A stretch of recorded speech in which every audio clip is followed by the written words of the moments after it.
Hello hi students, welcome to only UPSC. Doctor Abdul Kalam के बारे में आपने सुना होगा। उनका एक प्रसिद्ध कोटेशन मुझे याद आता है। कहीं पर उन्होंने कहा था कि विकल्प बहुत होते हैं ज़िंदगी में आपको भटकाने के लिए। बहुत सारे विकल्प होते हैं, ये कर लेते हैं, वो कर लेते हैं, चलो लेखपाल का फॉर्म भर लेते हैं, चलो टीचर बनने का कोई व्यवस्था बना लेते हैं, नहीं तो स्टेट पीसीएस दे लेते हैं, यूपी का नहीं हो रहा तो एमपी का दे लेते हैं, नहीं तो बिहार का ट्राई कर लेते हैं, या रेलवे एनटीपीसी का एग्ज़ाम आ गया उसको कर लेते हैं, और लगे हुए हैं यूपीएससी के लिए भी। तो जो विकल्प होता है ना, ये बहुत परेशान करता है और सबको परेशान करता है। तो इसलिए विकल्प से ज़्यादा इस बात पे फोकस कीजिए कि संकल्प आपका क्या है। ठीक है, अगर आपने संकल्प बनाया है कि आप जब चलेंगे तो गाड़ी में बत्ती लगी होगी, आप जब कोई काम करेंगे तो उससे एक बड़ा तबका प्रभावित होगा, तो अपने उस संकल्प के साथ मजबूती के साथ खड़े रहिए।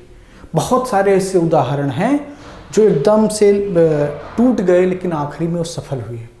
तो उस तरीके का मोटिवेशन अपने अंदर लाइए और लगातार पढ़ाई करते रहिए। लाइक शेयर आप नहीं करते हैं। फिलहाल कुछ स्टूडेंट्स हमारे हैं जो बहुत ज़्यादा सपोर्टिव हैं, लगातार मेहनत कर रहे हैं, लेकिन कुछ ऐसे हैं जो आए और थोड़ा सा देखे चले गए और वो लाइक शेयर करना भी अपनी नैतिक जिम्मेदारी नहीं समझते हैं। तो कम से कम इतना सा काम आप कर सकते हैं। इसके लिए ना तो आपको कोई पे करना होता है और ना कोई बड़ी मशक्क़त का काम है। ठीक है, बहुत ईजिली हो जाता है। इसको आप करेंगे तो ये जो मुफ्त की शिक्षा है ये और कई लोगों तक पहुंच जाएगी।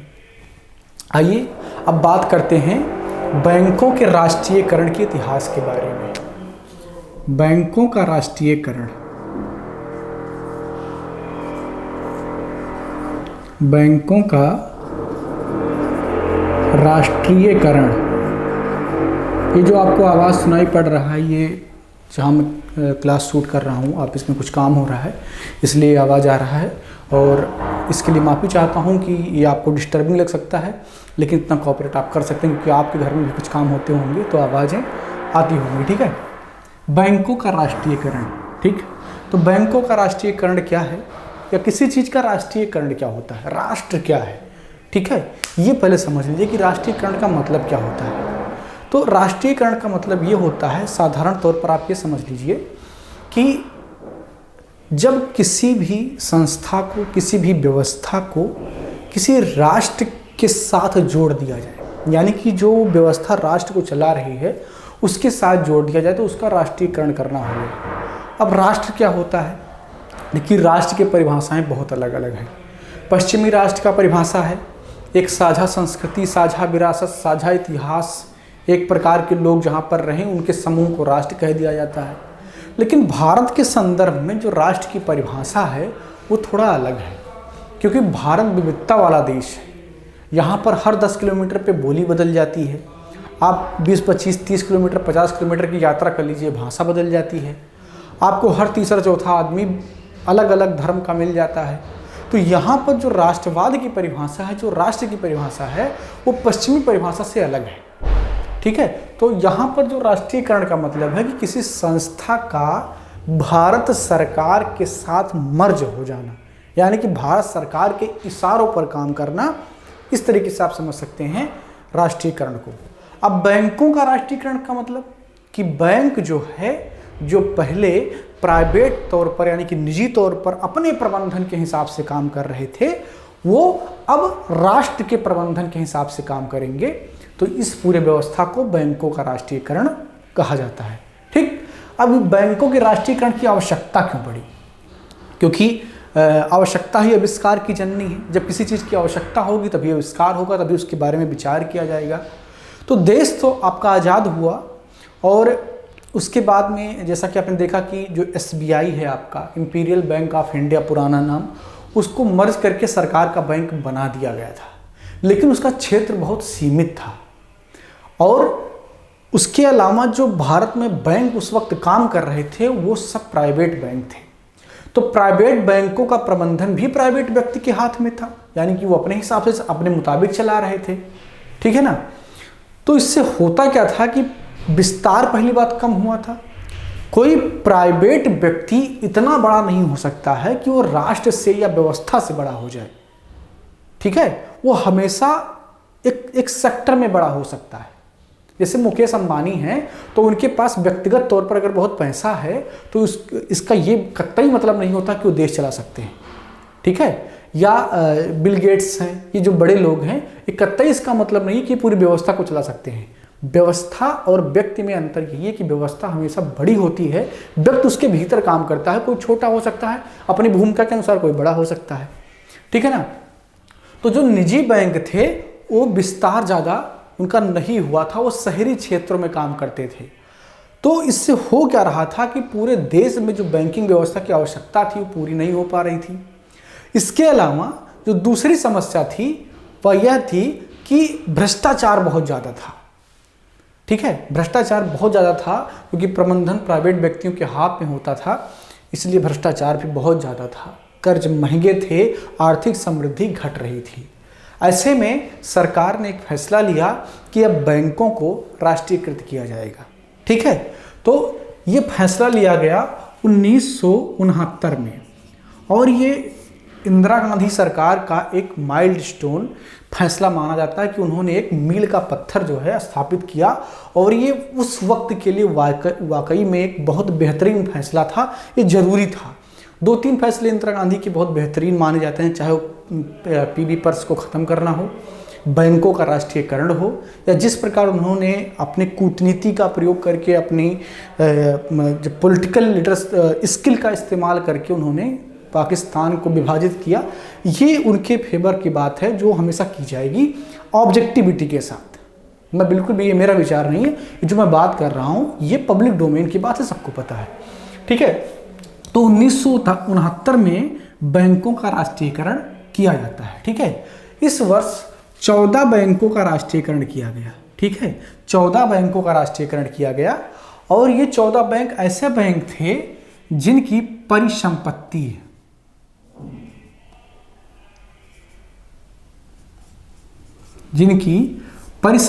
कितनी थी? 50 करोड़, ठीक है। ऐसे बैंक जिसकी परिसंपत्ति 50 करोड़ थी, उनका राष्ट्रीयकरण कर दिया गया, ठीक है। राष्ट्रीयकरण का मतलब कि वो सरकारी हो गए, एक तरीके से कह लीजिए कि वो सरकारी हो गए, पब्लिक सेक्टर के हो गए, तो उनका राष्ट्रीयकरण कर दिया गया 1969 में। अब इससे हुआ क्या, फायदे क्या हुए राष्ट्रीयकरण से? फायदा ये हुआ कि जब सरकार मॉनिटरिंग करने लगी तो सरकार भी उसका प्रबंधन करने लगी। तो इससे हुआ कि सरकार ने उसको फंडिंग दिया, कर्मचारियों को बढ़ाया, नए ब्रांच खोले गए। तो इससे जो वित्तीय समावेशन है ना, उसके लक्ष्य को प्राप्त करने में एक कदम देश आगे बढ़ गया। अभी 2014 में प्रधानमंत्री नरेंद्र मोदी ने प्रधानमंत्री जनधन खाता जो लेकर के आए थे योजना, कि सबका खाता होना चाहिए, बैंक खाता सबका होना चाहिए। ये क्या है? ये फाइनेंशियल इंक्लूजन है कि हर व्यक्ति को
बहुत जल्द आ रही है ओनली न्यूज ग्रुप की news magazine the news ocean, जहां आपको मिलेगी हर खबर सच की तह पर।